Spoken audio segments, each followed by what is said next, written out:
Prior to the experience on November 28, 2007, I had been at work at a Sears call center. All that day I had a headache that would not go away. Co-workers told me that I kept falling asleep at my cubicle, yet I didn't even realize it. Later after lunch that day, I began to see what I can best describe as a red flashing slash over my right eye.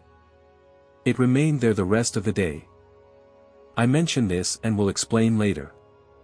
I was driving to a local grocery store after work to pick up a few items for dinner with my family. I never made it to the store. I suffered a stroke and heart attack while driving. I drifted into oncoming traffic and was hit by a large truck nearly head-on. The impact left me hanging partially out the driver's side door by my seat belt. I was conscious enough to release the belt. Fortunately, an off-duty fireman across the street responded immediately.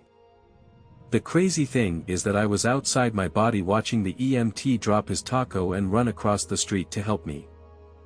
Next I saw myself lying on the street from just above my body as the sound of sirens came closer.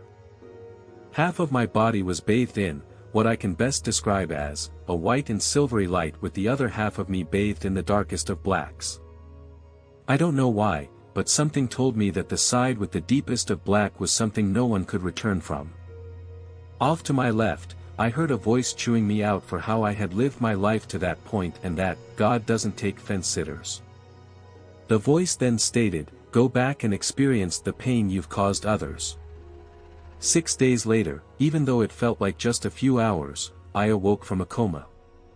They told me that my heart had stopped en route to the hospital and that I nearly died.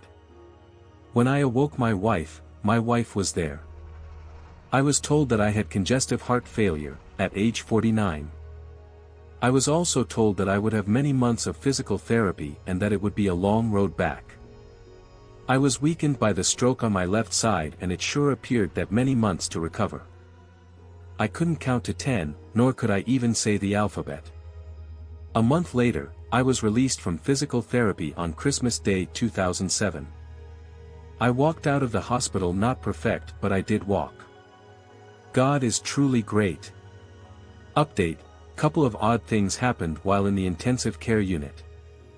I remember telling the charge nurse that it was odd that the folks who assisted me throughout the night looked so much like kids I went to high school with and how kind they were. I specifically remember one attendant stating, "I was here when they brought you in and you were in pretty bad shape." Imagine my amazement when the nurse told me that nobody had been in my room overnight other than to check my vital signs because I was heavily sedated. Update 2, starting in or around February 2009 until it stopped suddenly in 2012. I would awaken every night at exactly at 3:16 a.m. every night. Just to test why this was happening, I even stayed awake one day the entire day going. And then going to bed at 2 a.m. and I still woke up at 3:16 a.m.